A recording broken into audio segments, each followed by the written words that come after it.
Hi everybody, thank you so much for being here. In this video, I'm going to be recreating one of my old artworks, illustrations, and I chose this one. This is a Heart Lollipop illustration that I did 10 years ago.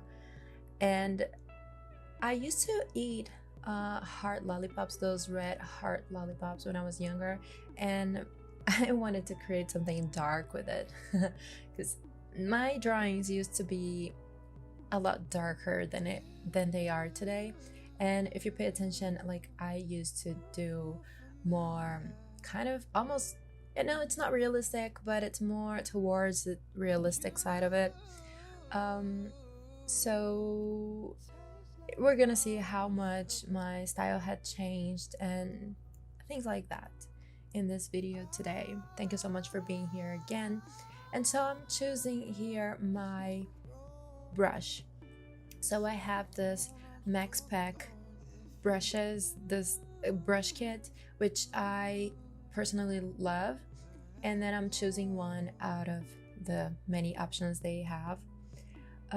This is not a pack that comes with Procreate. You do have to purchase that, but I really love the pack. So this is not a sponsor, by the way. It's just that I like it, and you can see the different kinds of brushes that I'm showing you.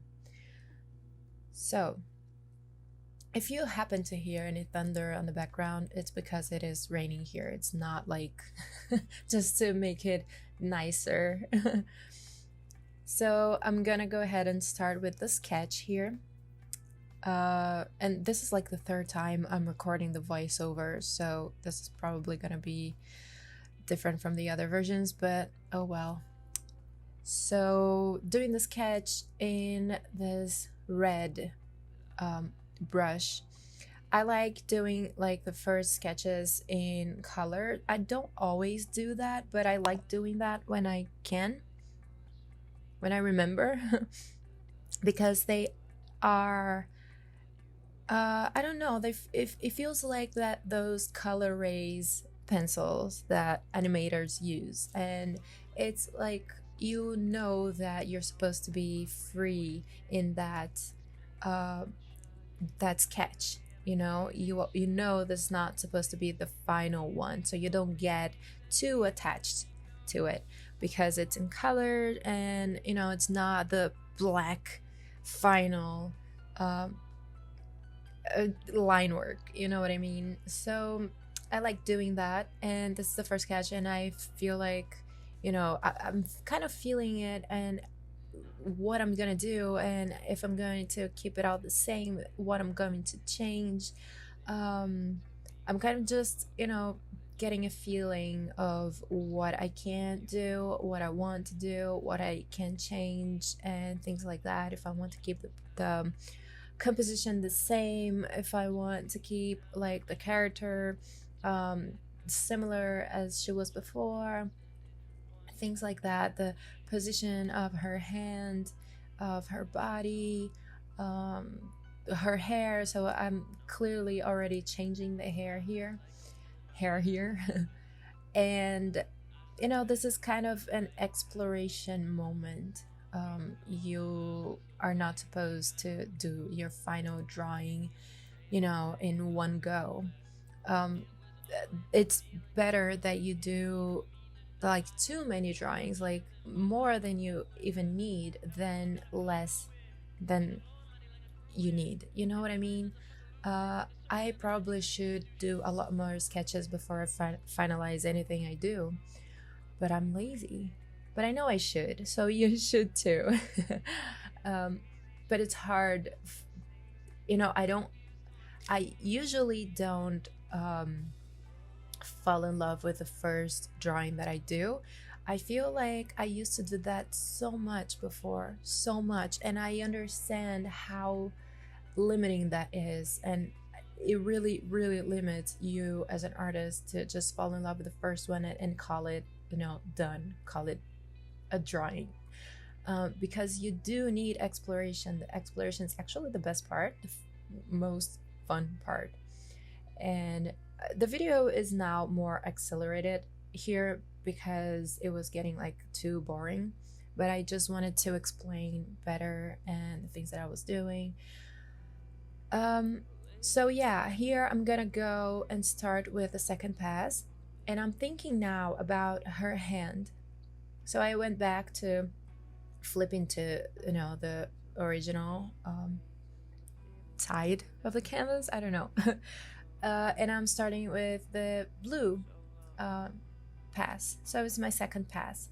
And I'm thinking about her hand, and I don't want it to be the same as it was on the first illustration. I want it to be more natural because I feel like she's kind of holding it too tight on the first one. And in the first one, I used like a reference of myself, and I wasn't holding anything when I took the photo, just so I could understand how it would hold anything. But like, it's a lollipop. I know it's a heart lollipop. So it's like a human heart lollipop. So it's heavier than a, you know, candy lollipop. But still, she was kind of holding it too tight, and I wanted to change to something lighter, more delicate. Even though that is a human heart, um, I wanted her hand to be more delicate. Maybe that is kind of a contrast.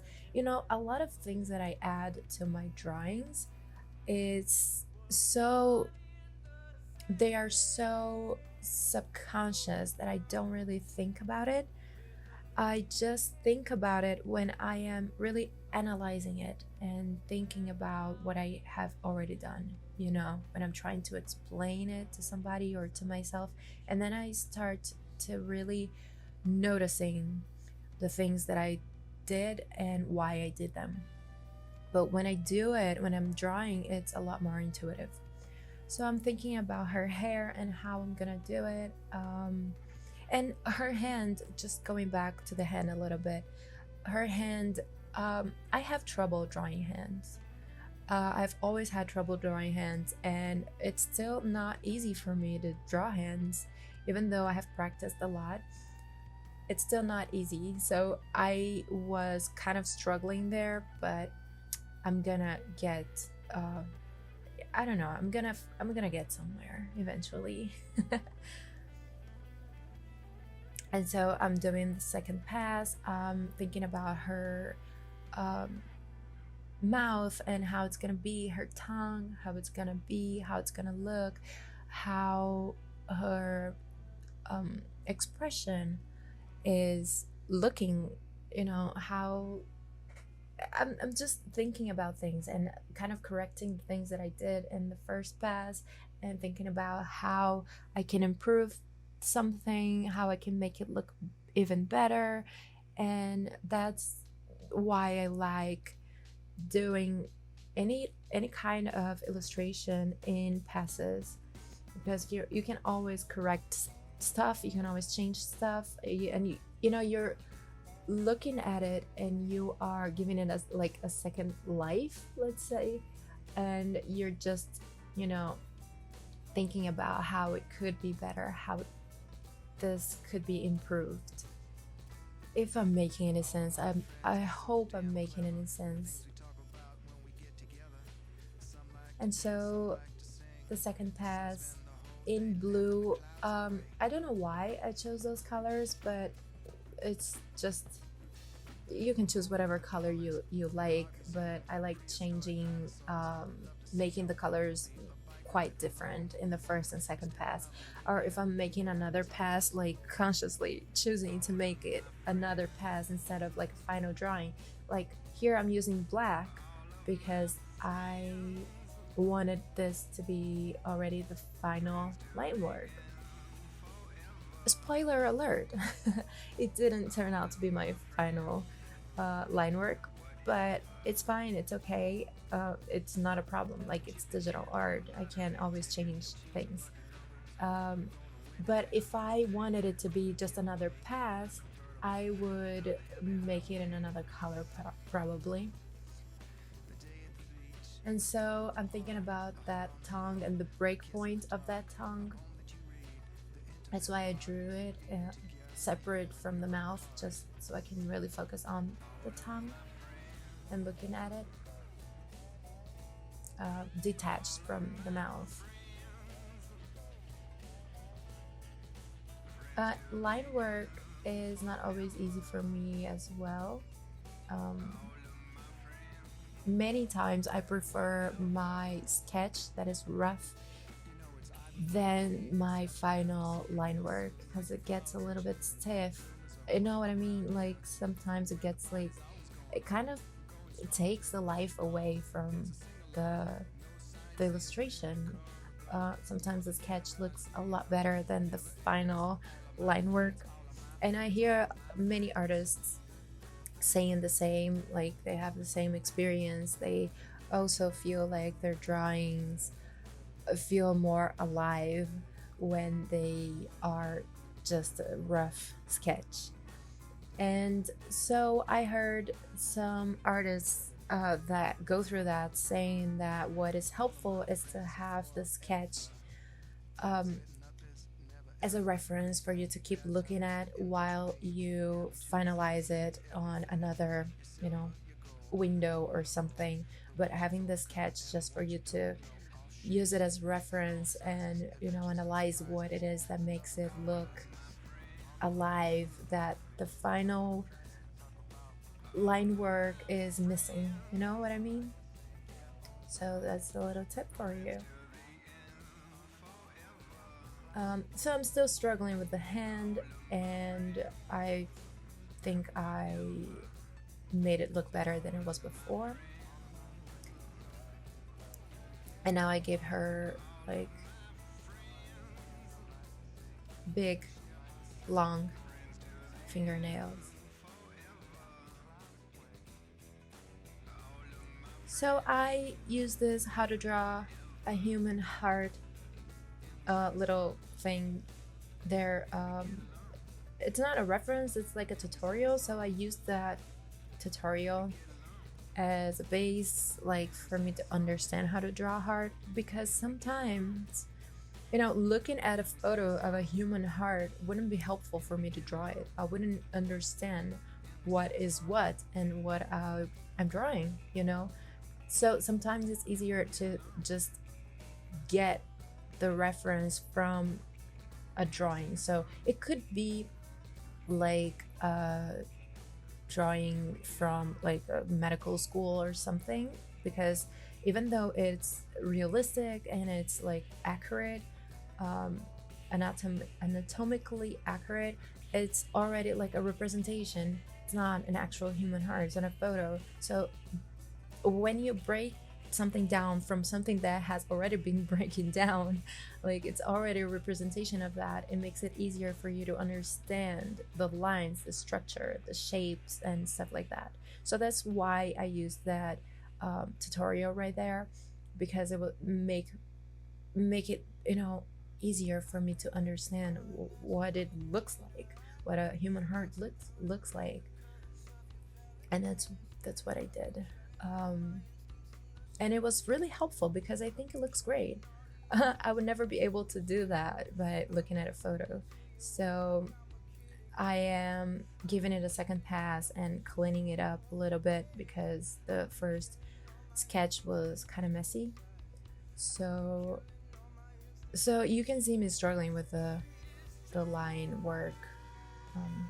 Sometimes you see me kind of deleting and starting over the lines, which is kind of normal, I think. But it's good that, you know, digital art allows us to do that.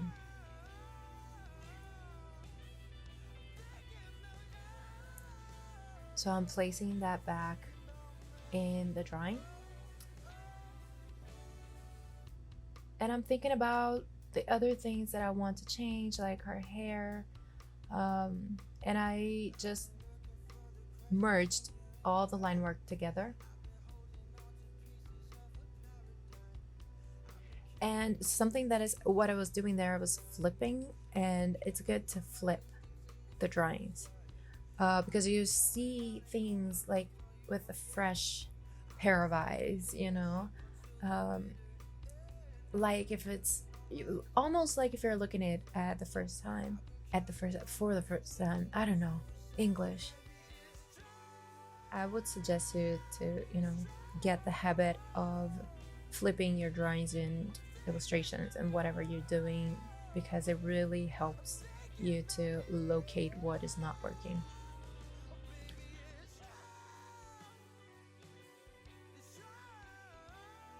And I'm using the liquify tool here to change a little bit here and there. But when we use that, I was going to say that before, but I kind of started talking about the heart. But when you do that and start changing things in your line work on Procreate, you start seeing that the definition of that line is, it starts to get like blurry and not so great. And so every time I do something like that and I edit like that, like liquify or just edit, like making it bigger, smaller, things like what I'm doing now, I tend to go on another layer and, you know, clean that up. Just because I want the lines to be crisp and, you know, beautiful.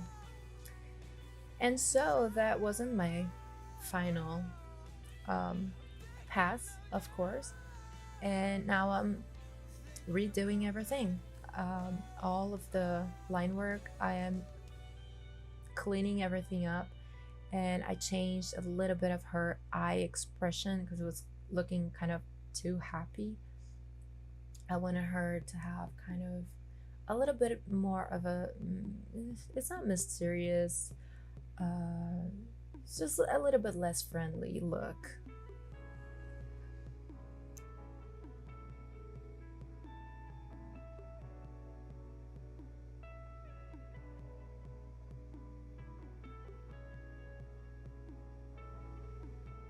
So I'm just cleaning it up. There's not much to talk about this step on the process. Yeah.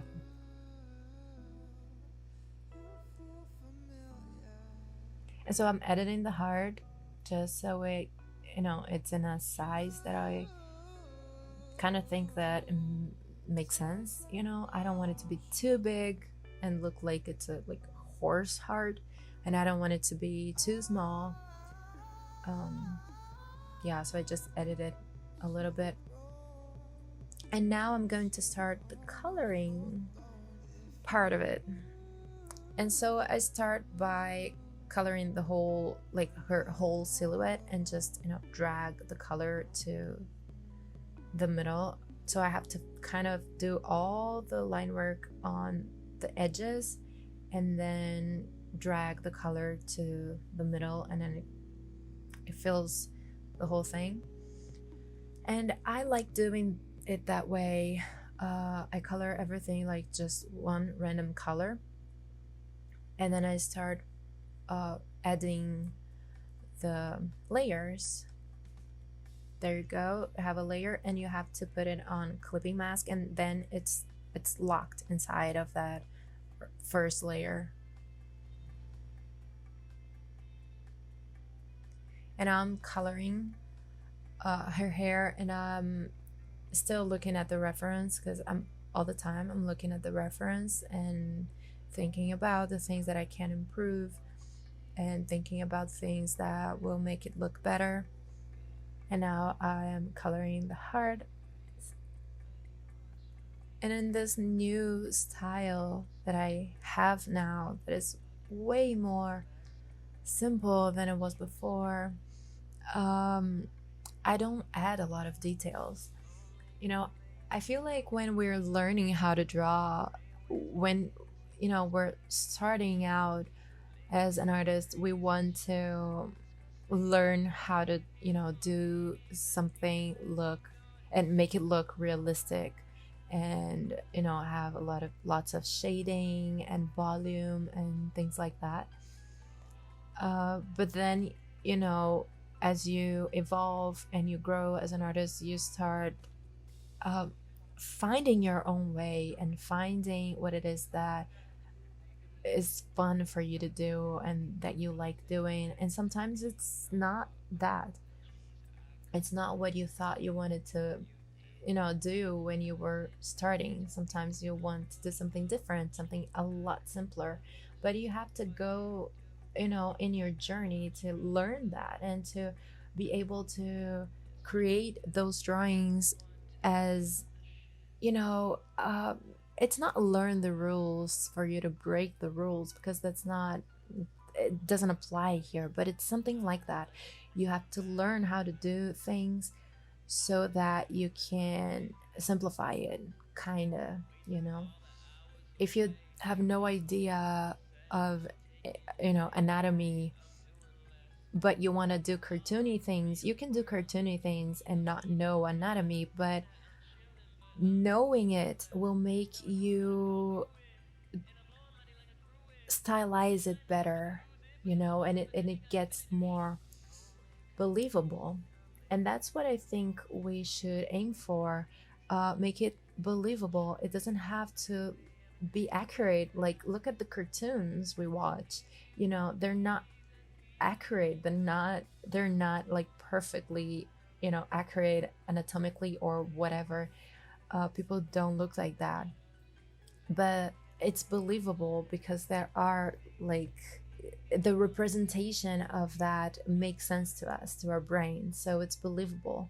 So the more you know how things work and how things are in real life, the more freedom you have to, you know, experiment and translate that into a drawing and make it believable, and people really understand what that is and how that works. You know what I mean? And I feel like that's what we need to learn how to do, you know, to make things believable. It doesn't have to look perfectly accurate, it doesn't have to look perfect, it doesn't have to be perfectly rendered, it doesn't have to, nothing, you know, it doesn't have to, nothing. Well, if there's one thing that it has to, that a drawing has to be, is believable. That can be in a way that is like visual, or it can be in a way that is about feelings, you know. uh, it can be just a translation of a feeling, an emotion, or something like that, that is not like, that is abstract. It can even be abstract, but it has to, I'm having a hard time speaking in English today. Explaining myself in English. So what I mean is that it has to communicate, and it has to, you know, show the emotion or show the idea or show whatever you want to show. But don't strive for it to be like perfect, for it to look perfect. Just, if there's one thing that you should be paying attention to, is how you are communicating that thing. And is it believable? Does it have an emotion? Does it portray that emotion? Does that portray that character, that personality, that feeling, that, you know, that lighting is, you know, portraying the mood that you want to portray, things like that. So don't focus too much on the technique, because technique is, you know, anyone can learn technique, but the emotions that we have, that's what really touches people. That's my personal belief, and you may disagree, just feel free to disagree. But I feel like, you know, learning technique is not exactly what makes someone an artist, not in my opinion. Yeah, in my opinion, you should strive to communicate whatever you want to communicate and make it believable. And so I am playing here with all the you know, filters and the Procreate. I'm testing the lighting that I want, like the lights that I want, and I added that bloom filter to bloom or gloom, I don't remember. I think it's bloom, that is kind of a light to the heart. I added that, and now I'm thinking about the kind of lighting I want for her skin and her, you know, hair and stuff like that. And I think this is the most, you know, the most fun is there at that step when I'm playing around with, you know, noise and blur and the filters and things like that. That's when I have the most fun. So I'm just playing around. And of course, flipping the image is always helpful. Your eyes get tired of looking at that, you know, for too long, and you kind of stop seeing things, the mistakes you're doing, for example. And so I didn't like that hair on the background because it just mixed together with her tongue. So I decided that now, yes, now I decided that I wanted to change that hair. Oh my god. This is a terrible decision, but I thought that it would be better for the final piece. Final details and, you know, correcting little things and adding some tiny hairs here and there. And now adding like more noise, but that noise was not like the filter noise. It was, I added it like manually, added the noise. If you want, I can show you how I do that in another video. Just let me know in the comments if you want me to break down more the things that I do, the passes, the whatever you want to know, and I can make a video more about that. So those final touches are my favorite thing. I don't know why, but I really like playing with those. It's so cool. I like perspective blur a lot, and I use it quite a bit. And sometimes I really don't know where to put my signature. So I tried everywhere, but it had to be in the corner. Okay, so this is the final result. So this the reference on the left and the final one in the right. And I hope you enjoyed it. I hope you liked this video. I know I said a lot of things. Maybe I didn't make a lot of sense. I'm sorry if I didn't make sense, but if you like this video, please give it a thumbs up. You will be helping me so much. Leave a comment, let me know what you think, and share with your friends if you're into it. What? Okay, thank you so much for watching, and I'll see you in the next video. Bye bye.